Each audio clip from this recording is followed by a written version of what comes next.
Olá! A COP, ou Conferência das Partes, como é conhecida, é uma reunião anual da ONU em que reúne líderes globais para a discussão e negociação das metas climáticas, como o Acordo de Paris. A COP30, que será realizada aqui no Brasil esse ano, ela traz expectativas para os avanços em relação a essas metas globais. E para a gente discutir um pouco sobre esse tema hoje, vamos conversar com Cíntia de Souza Cardoso, especialista em direito ambiental, logo após a nossa vinheta.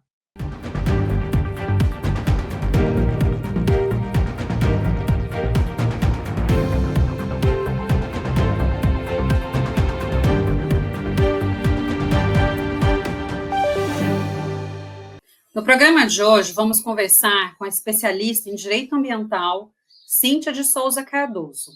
Olá, Cíntia, tudo bom com você? Oi, Renata, tudo bem com você? Tudo jóia? Como boa mineira, tem que perguntar se está jóia. Não, tudo ótimo.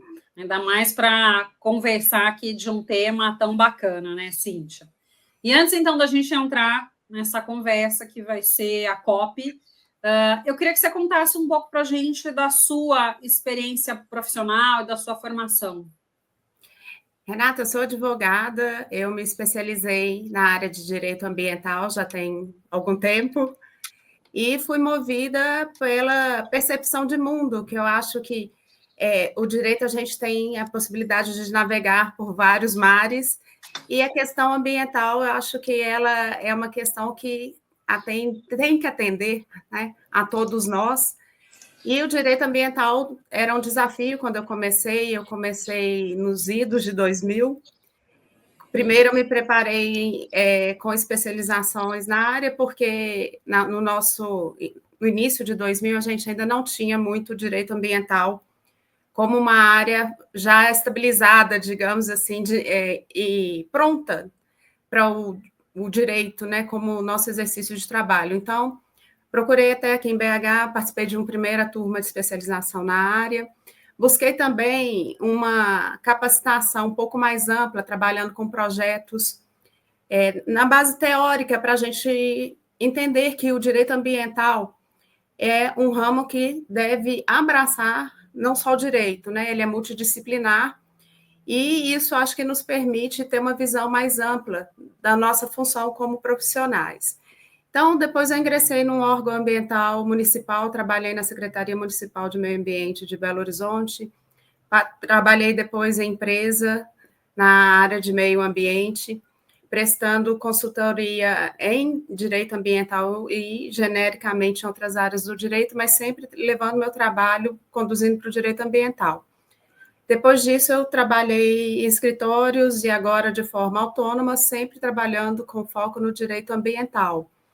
Em termos acadêmicos também, eu procurei estudar um pouco direito internacional ambiental, e a minha grande paixão, quando fui estudar, era a questão da efetividade da norma internacional ambiental, porque a gente vai discutir, vai ter oportunidade de discutir isso aqui durante a nossa conversa, como é importante a gente estar de olho no contexto internacional, como uma grande fonte do direito ambiental nacional.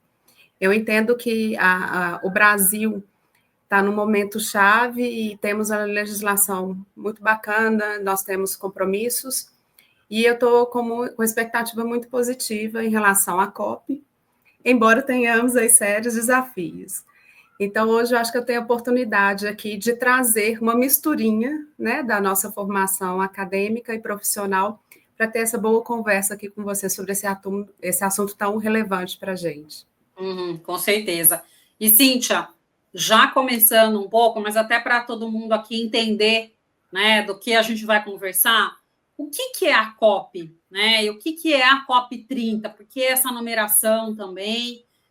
E qual que é a importância dessas reuniões no contexto ali das mudanças climáticas? Sim. Vamos lembrar um pouquinho antes da COP, a gente teve já lá na década de 70 o início de movimentações, de uma maneira mais geral, tá, gente? Aqui não é aula, é uma conversa, né?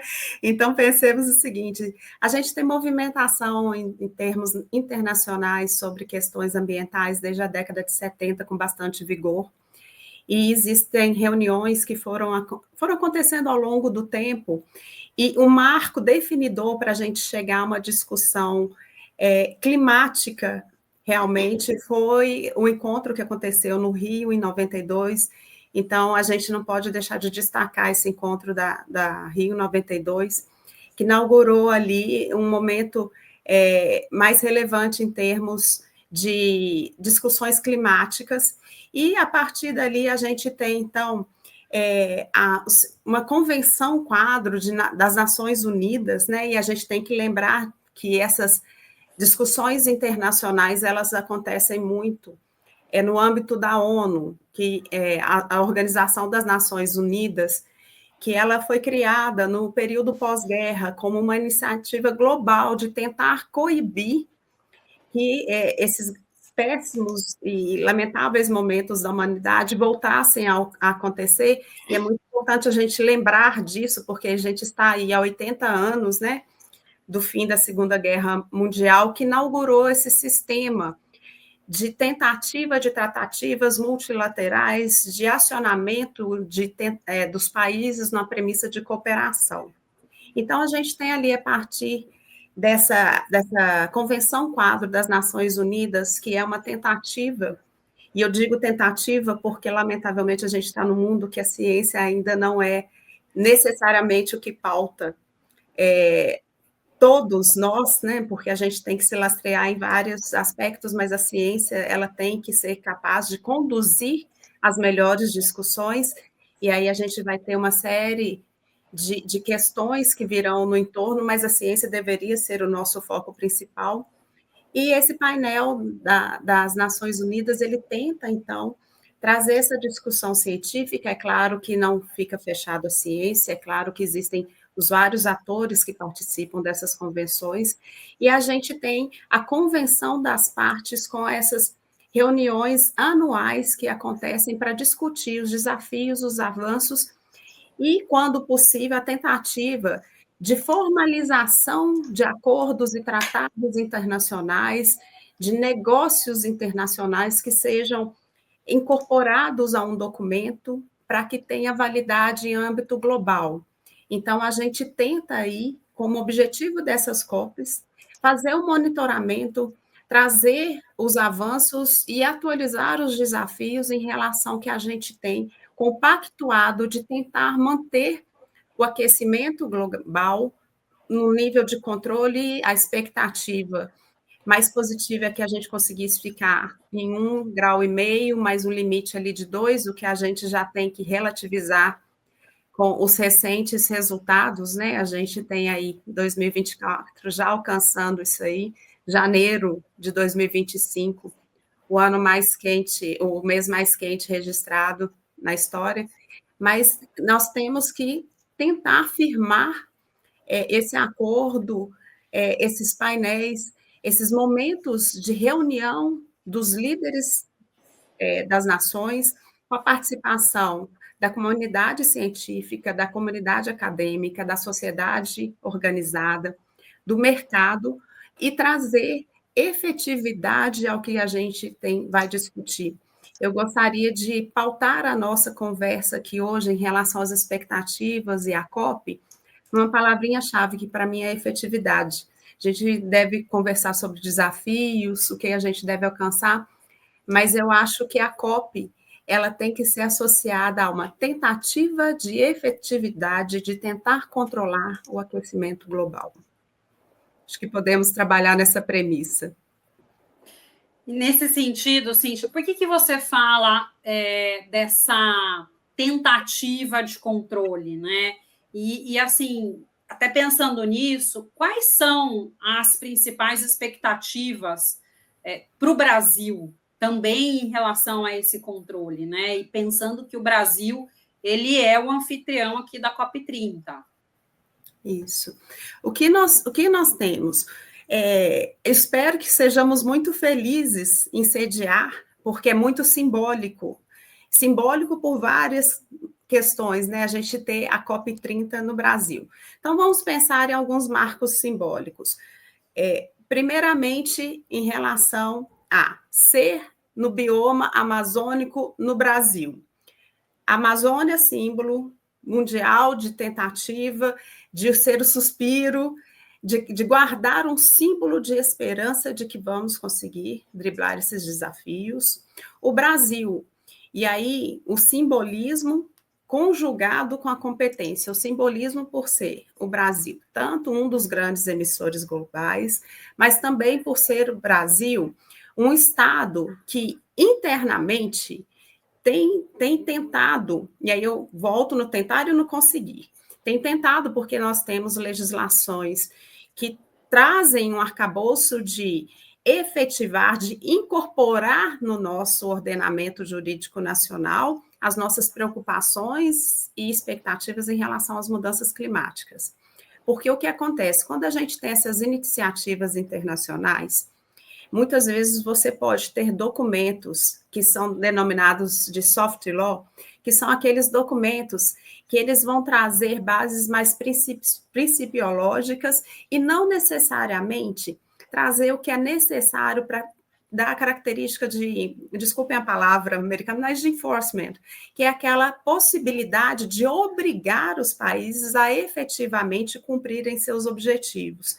Então, esse sistema de soft law, que quer dizer essa impossibilidade, essa limitação, vamos falar assim, uma limitação, uma característica dessa forma de tratativa internacional, de você não conseguir impor exatamente medidas que levem à efetivação daquilo que está sendo tratado internacionalmente.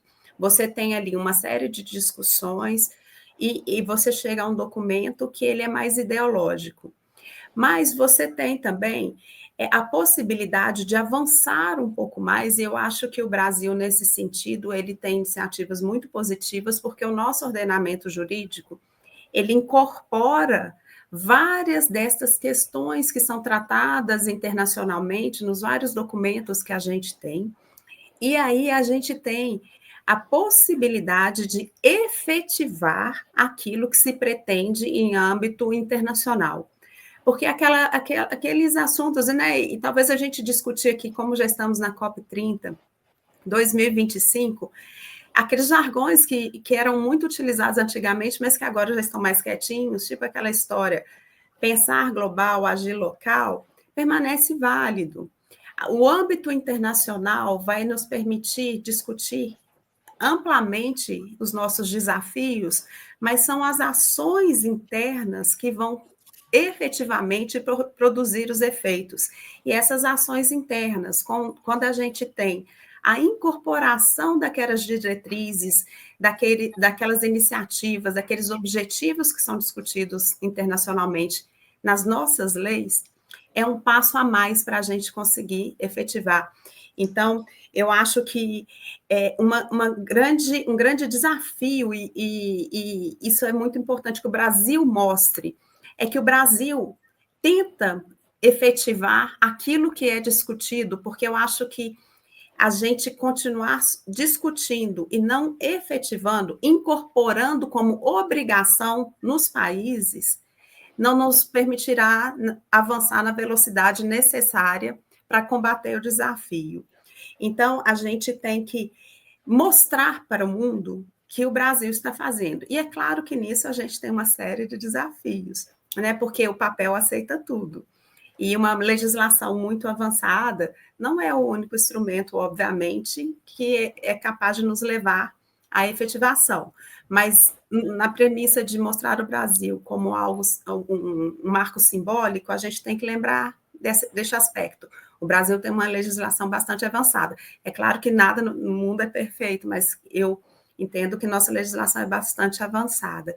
E aí a gente pensa que teve aqui, em 92, o marco inaugural dessas discussões no formato que a gente tem mais próximo hoje, e agora a gente receber a COP30 é muito importante. E, para além do simbolismo, em termos um pouco mais práticos, pensemos o seguinte: nós temos a capacidade diplomática de dialogar com o mundo. E quantos países hoje podem levantar essa bandeira dessa capacidade de diálogo?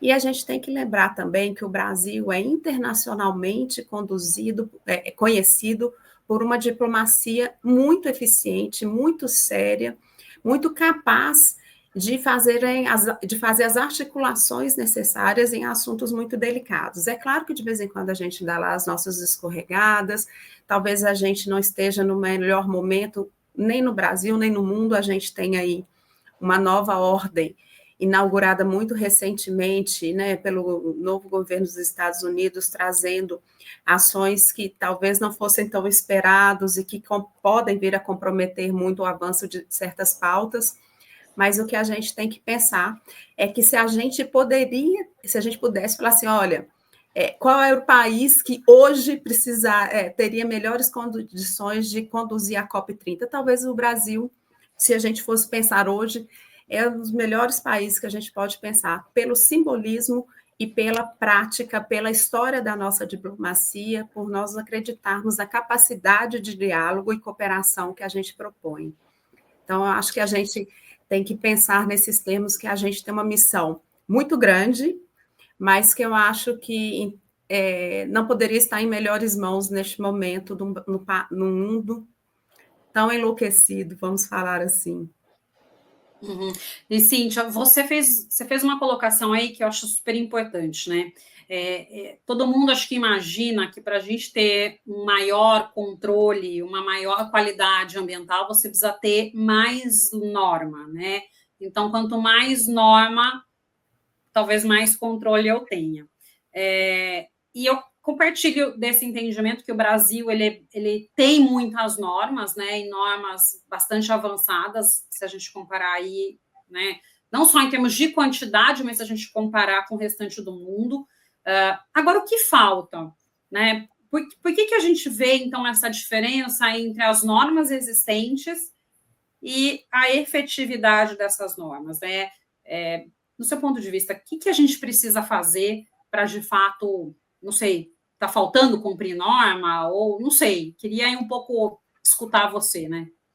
Nossa, Renata, se eu tivesse a resposta para essa sua pergunta, eu ficaria muito feliz. O que eu tenho são ideias, né? É a pergunta de 1 milhão, né? Exato. Eu acho que ela salvaria o mundo. Mas eu acho que é isso que tem que nos faltar. A ideia de que a gente ainda não sabe tudo, mas que a gente pode melhorar, continuar avançando para buscar respostas, enquanto isso a gente vai tentando. Eu acho que a norma tem que ser um lugar que, antes de mais nada, é onde a gente quer chegar, sabe? É claro que tem normas, eu não quero entrar em nomenclaturas técnicas, mas eu quero trazer ideias e reflexões. Tem normas que são muito importantes para elas serem imediatamente aplicadas objetivamente, passa a régua, todo mundo compreendeu, mundo perfeito. E existem normas que dependem de um pouco mais de amadurecimento social, e aí eu entendo como um amadurecimento social de todos os envolvidos, individualmente, coletivamente, mercado, financiadores, governos, todos nós imbuídos do entendimento da norma, da necessidade da norma. Então, eu acho que, além de uma questão básica e elementar que a gente não pode passar sem falar por ela, que é a questão de educação e desigualdade social, porque enquanto a gente tiver esses grandes desafios tão difíceis, né, de serem ultrapassados, fica mais difícil a gente fazer com que todos nós, como sociedade tão diversificada, tão diversa, tão diferente mesmo, de todos os aspectos que a gente pode imaginar, tanto de composição, quanto de expectativas, quanto de acesso ao que a gente pode ofertar hoje com o mundo, a gente tem que pensar que o bom entendimento da norma, o conhecimento da norma é muito importante. E aí, ao mesmo tempo que a gente tem que elogiar as nossas normas, a gente também tem que fazer uma crítica, que o excesso de normas, às vezes, pode nos dispersar, e a gente, infelizmente, ao lado de normas basilares e absolutamente essenciais, a gente tem também um excesso que nos complica a vida. E todo excesso, se a gente tem poucas coisas em mente, a gente consegue melhor organizá-las e harmonizá-las. Agora, tudo que vem em excesso acaba nos gerando possibilidade de maiores conflitos até entre as normas, né? O que faz, inclusive, que tenhamos aí o nosso trabalho corriqueiro no dia a dia como advogados da área ambiental. E o que eu acho que a gente tem que buscar é o que eu tento pautar na minha vida pessoal e profissional: equilíbrio.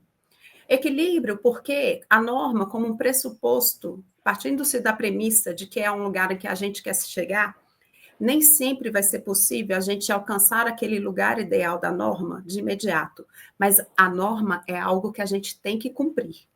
A gente não pode perder de vista que todos esses conflitos que eu mencionei agora, especialmente essa possibilidade de embate entre normas, nos tirar da obrigação de cumprir. As normas estão aí, a gente deve cumpri-las. E aí a gente tem que buscar o equilíbrio e entendimento no cumprimento das normas. Às vezes as pessoas, principalmente o leigo, acha que quanto maior a penalidade associada ao descumprimento da norma, mais efetiva a norma é. Gente, lamentavelmente, isso é uma grande falácia, porque se bastasse aumentar o rigor no descumprimento da norma, o mundo seria outro. Não existem soluções fáceis, mas existe a necessidade da constante e atenta reflexão sobre o que está dando certo, o que não dá, uma certa disposição para o ajuste daquilo que não está dando certo, e aí eu falo uma certa disposição do ajuste, porque a gente tem que tomar muito cuidado também, porque às vezes a gente vai lá numa tentativa de um melhoramento legislativo. Lamentavelmente, os nossos legislativos, municipal, estadual, federal, todos eles, às vezes, se aproveitam de iniciativas com boas ideias e acabam incluindo assuntos que não são lá os mais republicanos ou as melhores formas de conduzir. Então, a gente tem uma complexidade muito grande para a gente ter um efetivo e equilibrado ordenamento jurídico, mas a gente não pode perder a expectativa de que a gente está aqui e a capacidade e a habilidade humanas vão nos levar a melhorar isso, e eu acredito muito nessa nossa capacidade de melhorar as normas. E para aqueles países que ainda não têm tanta regulação, que eles reflitam, né, sobre a necessidade de regular, porque a previsibilidade, você saber as regras do jogo, te permitem jogar melhor, e às vezes com a audácia necessária para o enfrentamento de momentos tão sérios quanto o nosso atual. Sim, Cíntia, eu acho que, né, você fez aí ponderações importantes, e eu acho que vai muito, talvez, aí de uma política pública, né, de como a gente tem esse enfrentamento das questões. E até pensando um pouco nessa vertente, como que a COP30 ela pode influenciar as políticas ambientais, né, principalmente aqui no Brasil, em relação ao desmatamento da Amazônia, que eu acho que hoje é um dos principais pontos para que o Brasil seja considerado um grande emissor, né? Porque se a gente, acho que, zerasse o desmatamento, realmente as nossas emissões cairiam consideravelmente. Então, o que a gente pode esperar, né, desta COP em relação à Amazônia? Eu acho que o que a gente pode esperar é uma busca, porque acho que tudo começa com a busca, para chegar no resultado efetividade. Uma busca de coerência. A gente tem que ser coerente nas nossas tratativas. O Brasil quer ser líder mundial em relação às tratativas e discussões sobre o controle dos desafios climáticos, vamos chamar de desafios climáticos. Se você quer ser liderança, você tem que mostrar por que você tem a capacidade de liderar. E embora a gente tenha aí um corpo diplomático mundialmente respeitado, a gente tem os problemas domésticos que são muito sérios. O desmatamento na Amazônia é um grande desafio. Um território não ocupado, ele sempre vai ser um desafio maior de controle. Medidas de comando e controle, que são aquelas medidas que têm a ver com punição, descumpriu algo, você é punido, elas são absolutamente insuficientes. Mas isso também é ponto absolutamente pacífico. O que a gente precisa? A gente precisa trabalhar com tecnologia, trabalhar com vigilância. A COP vai ser, está sendo, na verdade, mais um momento de efetivo e crucial mecanismo e instrumento de cobrança social, cobrança do mercado também, porque se o poder público, as políticas públicas, elas têm que responder aos anseios da população, tem que responder e compatibilizar os anseios de toda a população, da diversidade, e não nunca desconsiderar o mercado. Você não fecha uma porta sem antes ter aberto outra, e sem já ter sinalizado como você vai solucionar um problema quando você fecha uma porta. Então, as políticas públicas que levem em consideração todas as questões de complexidade de controle de desmatamento, elas têm que levar em consideração o equilíbrio e a capacidade de execução daquilo que se pretende efetivar, que você pretende alcançar. Então, por isso que eu gosto, vocês me desculpem, mas eu vou trabalhar muito na nossa conversa essa palavra da efetividade, porque não adianta eu colocar no papel questões maravilhosas que você não tem como instrumentalizar. Então, a vigilância, o uso da tecnologia, o financiamento, o Brasil tem uma senhora oportunidade para voltar no tema financiamento, que foi um assunto até que foi, digamos, frustrado na última COP, frustrado no sentido assim, não atender a todas as expectativas, mas as expectativas elas têm que ser altas. Pensemos que a gente tem que controlar e efetivar as medidas. E como efetivar medidas se a gente não tem financiamento suficiente? Então, a gente tem que pensar em mecanismos de alcançar o financiamento das medidas necessárias para o controle do desmatamento, e fora pensar o seguinte: quanto mais tempo a gente demorar para adotar as medidas que nos levem ao alcance dessa efetividade, mais difícil vai ficando alcançar esses objetivos, até porque num cenário de mudanças climáticas, que a gente tem extremos ocorrendo com toda a frequência que a gente não poderia imaginar, porque agora trazendo um pouquinho da parte científica, o que a gente já está observando foi antecipado quando a gente pensa no aspecto temporal. O que a gente já vê hoje foi algo que os cientistas esperavam ver um pouco mais à frente. Então, os desafios que a gente talvez tenha planejado para enfrentar um pouco mais à frente já estão chegando. E você controlar desmatamento em áreas que, por exemplo, estão incendiadas, fica ainda mais difícil, porque o incêndio é dificílimo de controlar, dificílimo, e ainda mais numa área de extensão territorial tão grande.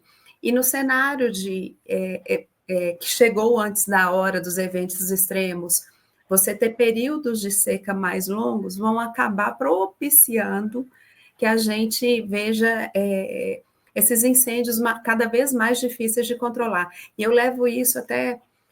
a gente não pode deixar de ponderar hoje, trazer um pouco, ainda mais para o assunto que os Estados Unidos, que tem ali um exemplo agora do que aconteceu ali na região da Califórnia, como um grande alerta e uma grande incoerência daquele país hoje, que quando vê de forma, mais extrema, e que é muito democrático no sentido que alcança a sociedade, seja a mais simples ou seja a mais abastada, de forma igual, no sentido que todos vão perder, e sai do Acordo de Paris, que é o instrumento que a gente está utilizando para fazer o controle das questões climáticas. Você pediu desculpa, a gente está falando de desmatamento, mas a gente não pode deixar de fazer essas comparações desses dilemas, porque são dilemas não só do Brasil, são os dilemas do mundo. E a gente, de repente, traz essa comparação ali para os Estados Unidos, e é claro que outros países do mundo, mas é porque a gente tem que lembrar que os desafios são muito grandes, a gente não tem todas as respostas, mas a gente já tem vários instrumentos que precisam ser efetivados. O controle do desmatamento é uma questão de coerência do governo brasileiro. A gente já conseguiu aqui dados mais recentes de menor desmatamento agora, recentemente em fevereiro, mas é algo que é um compromisso que tem que ser perpetuado no tempo. Então, a COP traz mais esse compromisso para o Brasil. O Brasil chamou para si a responsabilidade, tem que dar conta do recado. Perfeito. E, Cíntia, você colocou, né, a questão aí da expectativa, que a expectativa tem que ser alta, para a gente talvez subir um pouco a régua aí nessas negociações da COP, né? E daí eu queria te fazer, acho que eu vou amarrar duas perguntas que eu acho que tem conexão com isso, tá? E uma coisa que eu escutei, que eu acho que também faz todo sentido, amarrando com essa sua fala, o resultado positivo de uma COP, ele vai muito pela liderança nas negociações também, né? Não é só a questão, infraestrutura, estava tudo muito seguro, muito fácil, que tá, mas o resultado positivo é o que a COP trouxe de resultado para o clima. Então, relacionado aí, então, às negociações. Então, pensando em altas expectativas, porque há muito tempo se fala, né? Acho que as duas últimas COPs, tudo se falava que ia ser resolvido na COP30, vamos deixar para o Brasil, não sei, pelo menos é o que eu escutava muito ali, né? Os burburinhos. Então, assim, eu acho que tem uma expectativa muito grande nesta COP que vai ser realizada este ano. E daí, queria, né, escutar de você, no seu ponto de vista, essa expectativa alta, a gente pode esperar realmente avanços significativos nas metas de redução de emissões globais nessa reunião que a gente vai ter esse ano? E mais do que isso, né? Quais serão os desafios do Brasil para liderar essas negociações climáticas para que a gente atinja, então, essa expectativa, que é uma expectativa alta? Sim, vou começar com essa questão do desafio do Brasil.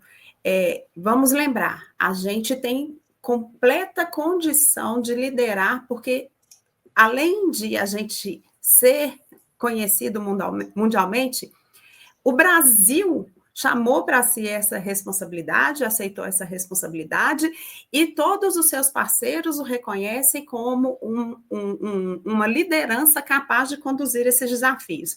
Vamos voltar um pouquinho naquilo que eu falei agora há pouco.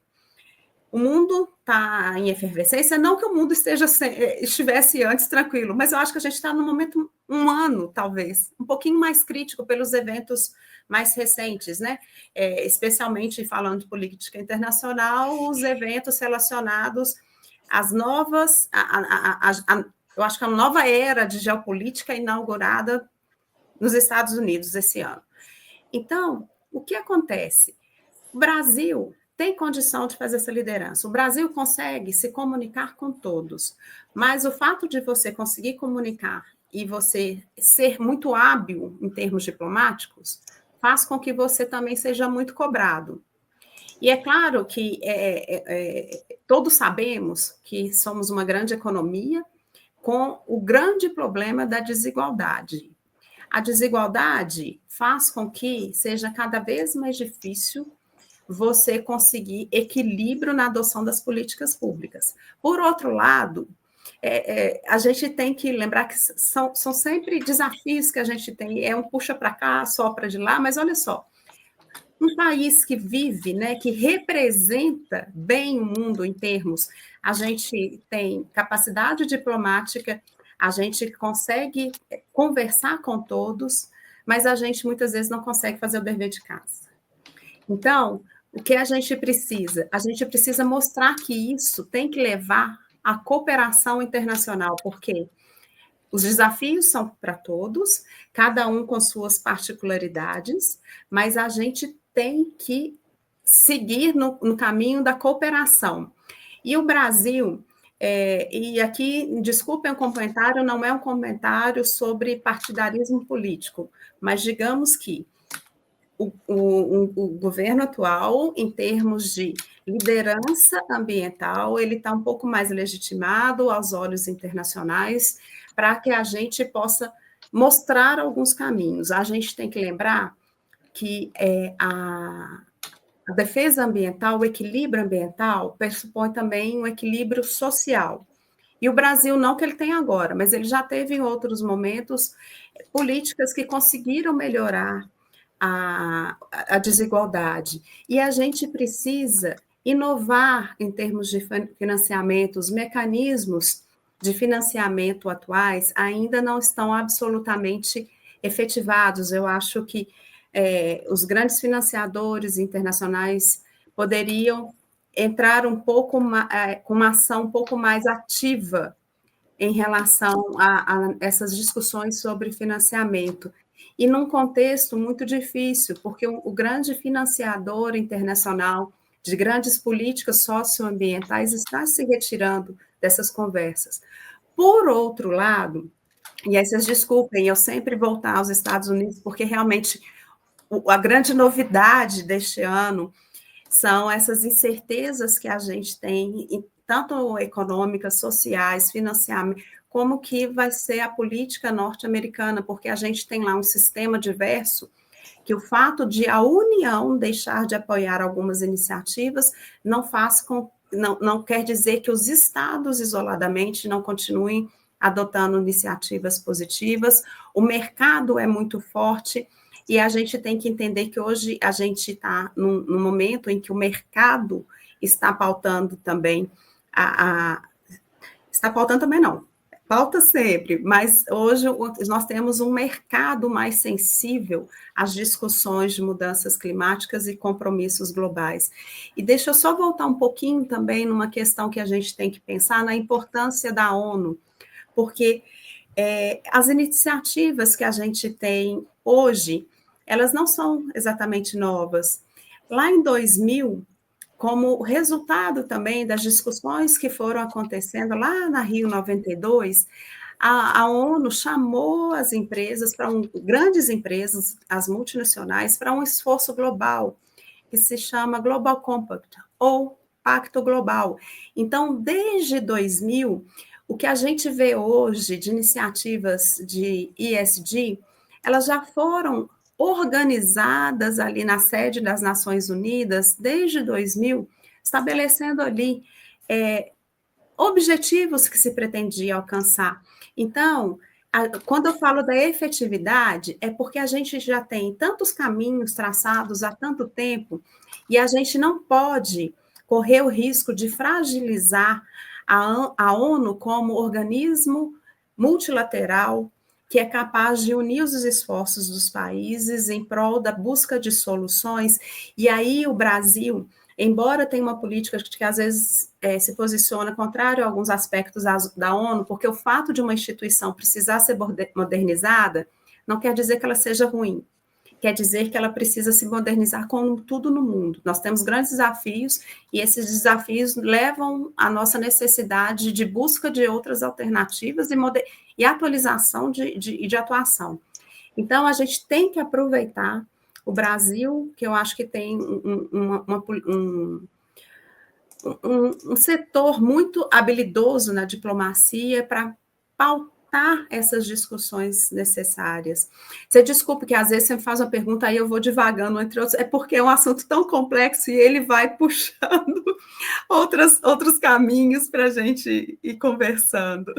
Não, com certeza. Objetivamente, você puxa a minha orelha que eu te falo. Não, fica tranquila, acho que são assuntos aí que, na verdade, não são simples, né? Não são respostas objetivas, então fica tranquila, que qualquer coisa Você volta e fala assim. Eu te interrompo aqui. Isso, por favor. Não, tranquilo. E, Cíntia, uma coisa que eu acho assim, super importante também, né? A gente sempre espera muito o Estado, o setor privado tomar a frente de tudo. Mas a sociedade, desculpa, não, o setor público, mas o setor privado e a própria sociedade civil também tem uma função de extrema importância, né, na questão, acho que é muito mais na resolução dos problemas. Então, queria sua opinião de como o setor privado e como que a sociedade civil podem contribuir para o sucesso dessa COP aqui no Brasil, né, e mais do que isso, para o sucesso, de fato, do cumprimento das metas que a gente tem para cumprir em relação, né, ao aquecimento global. Sim, eu acho que a gente tem que lembrar que a gente faz parte de um corpo que tem sinergia.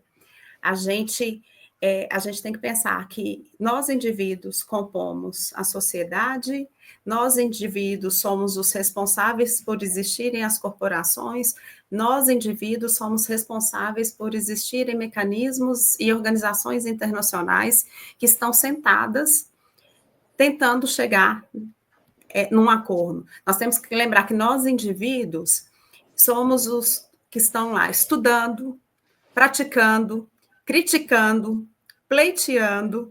Então, eu sempre sou crítica, especialmente como boa brasileira, da nossa falta de noção de senso coletivo.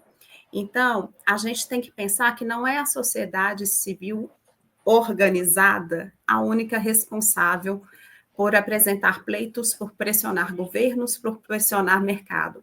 O mercado responde ao que nós, individualmente, quando unimos nossas vozes, pleiteamos. Então, quero chamar a responsa para cada um de nós, porque a gente sempre distancia, é o mercado, é o governo, é a sociedade civil organizada, lembrando que é cada um de nós que é responsável pelo coletivo, a união de todos nós individualmente. Então, feita essa conversinha que não estava exatamente na pauta, mas eu acho que é porque a gente tem que se aproximar e ter a nossa noção de responsabilidade, né? Eu detesto a palavra culpa e adoro a palavra responsabilidade. A responsabilidade é o que compete a cada um de nós, em todas as instâncias. Então, a sociedade, quanto mais ela apresentar pleitos, preferencialmente que a gente seja capaz de amadurecer como sociedade, de pleitear com equilíbrio. Porque é claro que a gente tem que sempre aumentar o nosso tom para a gente. Porque toda negociação, gente, aí a gente tem que lembrar que a COP é um momento de negociação. Você parte do pressuposto que as partes envolvidas na negociação, todas elas vão ceder um pouco, senão não é uma negociação. Então, a sociedade vai pleitear um pouquinho mais, mas ela tem que ter também um momento de equilíbrio. E os mercados têm que continuar investindo e tem que voltar a ter mais conversa com os setores da ciência, para buscarem integração entre os setores. A gente está precisando voltar a entender o que significa a palavra cooperação. A gente fala cooperação internacional, é muito fácil a gente entender entre países o que significa ter cooperação internacional. E a gente precisa, talvez, entender um pouquinho melhor em termos de cooperação do conhecimento, na troca do conhecimento. É claro que aí a gente entra nos termos complicados de financiamento, de direitos autorais, de proteção à indústria, mas a gente não pode esquecer que vai ser a união de todos os esforços que vai garantir que a gente consiga uma hora chegar à efetividade. Então, o mercado, ele é muito sensível aos pleitos da sociedade civil, que está organizada, que em alguns momentos sabe melhor onde quer chegar, outros nem tanto, mas a gente tem que lembrar que são respostas, né? São interações que acontecem a todo momento. E é muito interessante a gente pensar que, por exemplo, práticas ESG, elas estão hoje pautando o mercado e elas são, às vezes, vou falar de uma forma muito rasa, mas é só para a gente compreender o raciocínio. Um modismo gerencial, que não seja um modismo gerencial, que seja realmente o entendimento, a compreensão de que o mundo mudou rápido demais, e para a gente ser capaz de atender aos novos desafios, a sociedade enxergue, todos nós façamos nossa parte, o Estado também colaborando com a cooperação internacional e com a internacionalização das normas, e o mercado se adaptando a essas novas mudanças. É muito importante a capacidade de adaptação do mercado. Todos nós vamos ter que nos adaptar, e talvez o mercado seja o local de mais rápida adaptação às mudanças que vão sendo observadas. Não, perfeito. E uma outra questão, né, Cíntia, que eu acho que é uma preocupação geral que a gente escuta, acho que tem, não vou falar quase um ano, mas mais ou menos isso, é a infraestrutura e a segurança para esse evento internacional, né?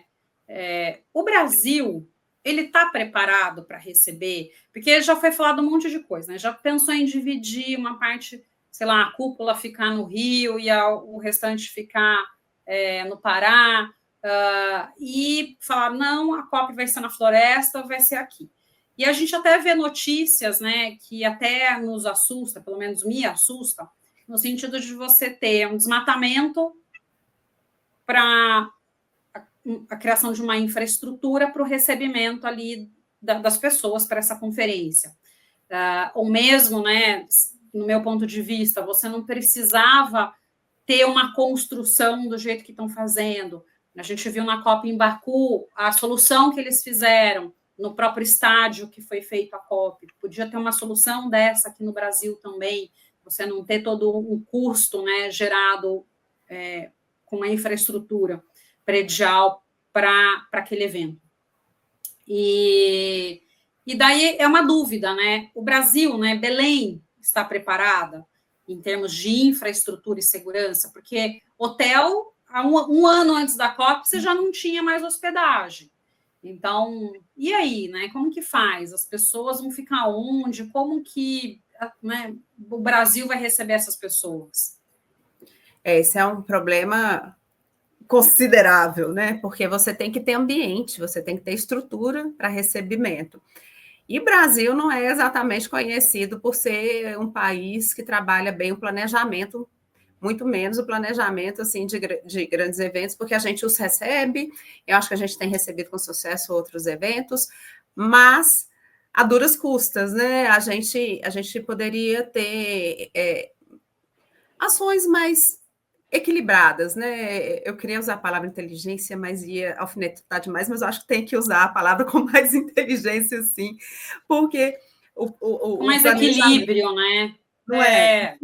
Com mais sustentabilidade. Exato, porque eu acho que sustentabilidade é palavra sinônimo de equilíbrio, sabe? Então, assim, seria possível a gente fazer de outra forma, mas o fato é, o desafio está posto, e eu tenho visto que tem iniciativas no sentido de grande preocupação, então as pessoas não estão fingindo que não está acontecendo, estão buscando medidas alternativas, mas o fato é de que até hoje, fala assim, hoje o Belém está preparado? Não. A gente tem aí alguns meses ainda para terminar. E aí vamos ver o que vai acontecer. Eu tenho uma expectativa. Eu sou uma pessoa crítica, mas positiva. Eu gostaria de acreditar e continuar acreditando até a efetivação da COP que a gente vai dar conta do recado. Mas é muito ruim o tanto que a gente vai ter de angústia e como isso pode afetar até, de repente, algumas presenças que talvez viessem, não sei, vamos aguardar o que vai acontecer, mas o fato é, está sendo monitorado, não é algo que se coloque para debaixo do tapete, estão sendo adotadas medidas, a própria ONU tem a sua comissão de monitoramento das medidas que estão sendo propostas, existe um planejamento de ações, vamos ver no que dá. Agora, aí é a nossa índole de brasileiro, né? Porque às vezes a gente tem que jogar tanto num único evento, uma expectativa tão grande, seja de ganho material, e eu digo quem está lá, quanto a fazer na marra, né? Que acaba que em algum momento, resumidamente, se mantiver no formato inicialmente pensado, é fazer na marra. Mas ainda assim, eu vejo a importância do simbolismo de ser feito no local. Então, eu espero, com muito entusiasmo, que a gente dê conta do recado, que não vai ser a primeira vez que o país passa aperto com recebimento de grandes eventos, com infraestrutura precária, mas eu espero que as soluções sejam as soluções que estão em andamento e as que estão por vir, porque eu acredito que novas virão, sejam capazes de dar conta do recado. Vamos ver o que dá. Eu estou aqui até incomodada, que é um assunto que foge completamente à nossa capacidade de controle, né? Aí é o Brasil mostrar que veio. E tomara que consiga, porque senão não começa com o pé direito. Uhum. E pensando, né, no lado positivo, que eu acho que a gente faz as críticas, mas eu acho que também pensar de forma positiva e fazer uma limonada aí desse limão. De que forma que essa COP ela pode impactar a economia brasileira, né? Eu acho que ali da região ou do Brasil mesmo, não só em termos, acho que de novas metas, novas legislações, mas em termos do turismo, né? O que você imagina? Todo evento de grande magnitude, ele tem a oportunidade de colocar o Brasil em pauta, trazer pessoas para conhecerem o Brasil, que é esse espetáculo que a gente tem que valorizar, tem que divulgar, e nada melhor do que um evento na Amazônia para dar a real dimensão do que seja aquele bioma, da sua relevância. Então, é muito importante, e aí eu falo novamente da questão do símbolo. É simbólico você trazer para cá, para você dar a real dimensão. E todo grande evento, ele vai trazer os aspectos, é claro que vai ter muito investimento público, mas vai ter também muito retorno social para movimentar a economia, para trazer novos negócios, para trazer novos modelos de gestão. Então, é super importante que isso seja feito. Por isso que sou muito positiva. Não é desconsiderar a realidade, mas acreditar que o brasileiro vai dar conta do recado, porque é inventivo, é criativo, e acaba que muitas vezes acaba deixando para cima da hora, mas faz. E o retorno certamente vai ser muito positivo, e de repente a sede vai ser algo que nos ajude num país altamente polarizado a trazer elementos científicos, sociais, políticos e econômicos que permitam que nossas políticas públicas possam ser mais felizes na busca da conscientização e harmonização em relação ao entendimento do que é o nosso desafio. A gente já está muito atrasado, né? O mundo está muito atrasado. E eu espero que nós sejamos capazes de sermos muito eficientes, né? Na sensibilização, conscientização e ação de todos. E os benefícios econômicos certamente virão. Agora, traz também aquele outro lado da moeda.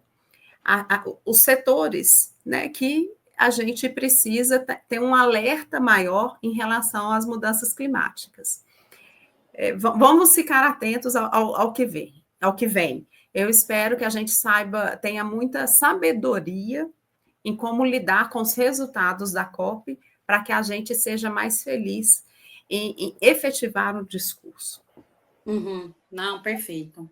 Cíntia, a conversa aqui está muito boa, né? Eu acho que tem muita coisa aí, talvez, para a gente ainda avançar.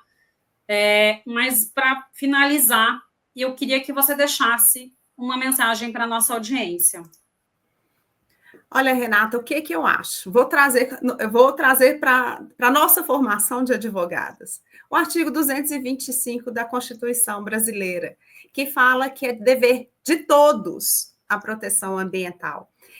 O que eu gostaria que as pessoas entendessem que é cada um de nós e todos nós responsáveis pelas mudanças que a gente precisa. É a gente sair de uma posição de inércia, uma posição de equilíbrio com sabedoria, porque o equilíbrio está muito difícil de ser alcançado, a cada dia que passa, fica cada vez mais distante de a gente conseguir voltar a uma posição de equilíbrio natural, e a gente precisa pensar que é o esforço de cada um de nós. Continuemos todos pleiteando, buscando e trabalhando para que a gente alcance uma posição de equilíbrio. Eu acredito que sejamos capazes, acredito muito da nossa capacidade de fazer uma ótima COP, apesar dos grandes desafios, acredito muito na nossa capacidade e habilidade.